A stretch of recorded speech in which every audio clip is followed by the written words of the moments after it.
تاریخ کے پنے ہمیشہ سچ نہیں بتاتے۔ کچھ کہانیاں کھو گئی ہیں مگر ہم انہیں دوبارہ زندہ کریں گے۔ یہ ہے زاز لوسٹ پیجز۔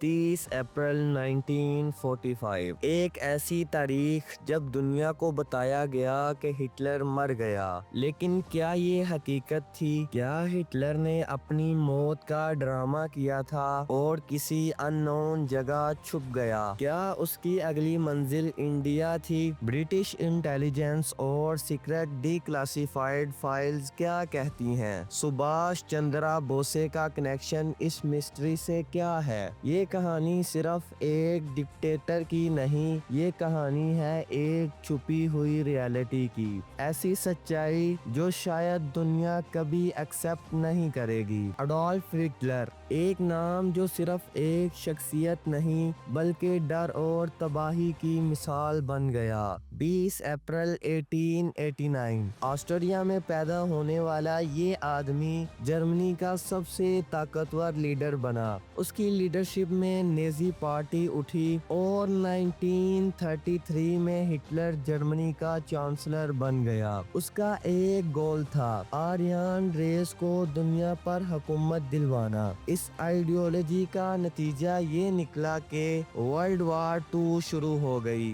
60 لاکھ یہودیوں کا قتل عام ہوا۔ جرمنی نے یورپ کے بہت سے ملکوں پر قبضہ کر لیا، لیکن 1945 تک سب کچھ بدل گیا۔ جرمنی ہار رہا تھا، الائیڈ فورسز برلن تک پہنچ چکی تھی، ہٹلر کا امپائر گر رہا تھا۔ اور پھر 30 اپریل 1945 کو نیوز آئی کہ ہٹلر نے سوسائیڈ کر لیا۔ 30 اپریل 1945 کہا گیا کہ ہٹلر نے برلن کے فہرر بنکر میں سوسائیڈ کر لیا۔ اس نے پہلے سائنائڈ کھایا، پھر اپنے سر میں گولی مار لی۔ لیکن یہاں ایک سوال اٹھتا ہے، ہٹلر کی اصلی ڈیڈ باڈی کہاں ہے؟ سوویت یونین نے کلیم کیا کہ انہوں نے ہٹلر کی لاش ڈھونڈ لی تھی، لیکن کبھی کسی کو نہیں دکھائی۔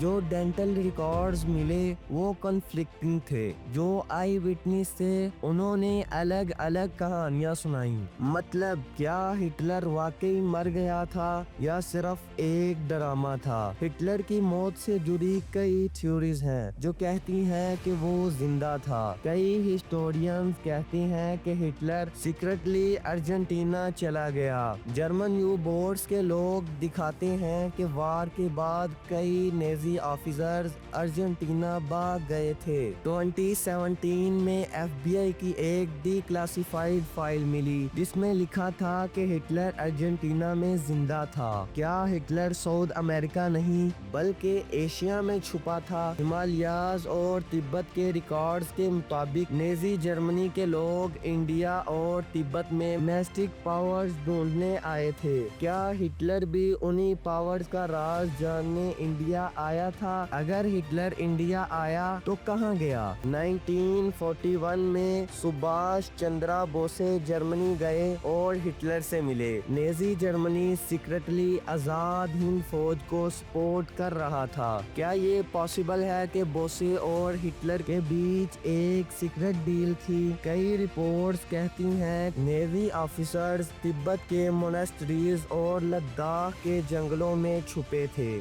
بدھسٹ مونکس نے ریکارڈ رکھا ہے کہ ایک فارنر ان کے ساتھ چھپا رہا تھا۔ ناگالینڈ کے لوگوں نے بھی ایک اجنبی کے وہاں رہنے کا ذکر کیا جو جرمن بولتا تھا۔ 1946 کے ایک ڈی کلاسیفائیڈ برٹش ڈاکومنٹس کے مطابق ایک جرمن ڈکٹیٹر جیسا آدمی انڈیا آیا تھا۔ کیا یہ ہٹلر تھا یا صرف ایک افواہ؟ کیا سبھاش چندرا بوسے اور ہٹلر کے بیچ کوئی سیکرٹ ڈیل تھی؟ اس کا جواب صرف ہسٹری ہی دے سکتی ہے۔ کیا ہٹلر کی ڈیتھ فیک تھی؟ ایک بڑی کانسپائری تھیوری جو آج تک زندہ ہے۔ دنیا جو بھی کہے، ایک بات تو طے ہے، ہٹلر کی کہانی اب تک ختم نہیں ہوئی۔ آپ کو کیا لگتا ہے؟ کیا ہٹلر واقعی انڈیا آیا تھا؟ کمنٹس میں ضرور بتائیے گا۔ اگر آپ کو تاریخ کے گمشدہ افسانے افسانے پسند ہیں تو چینل کو سبسکرائب کریں اور نئے راز جاننے کے لیے انتظار کریں۔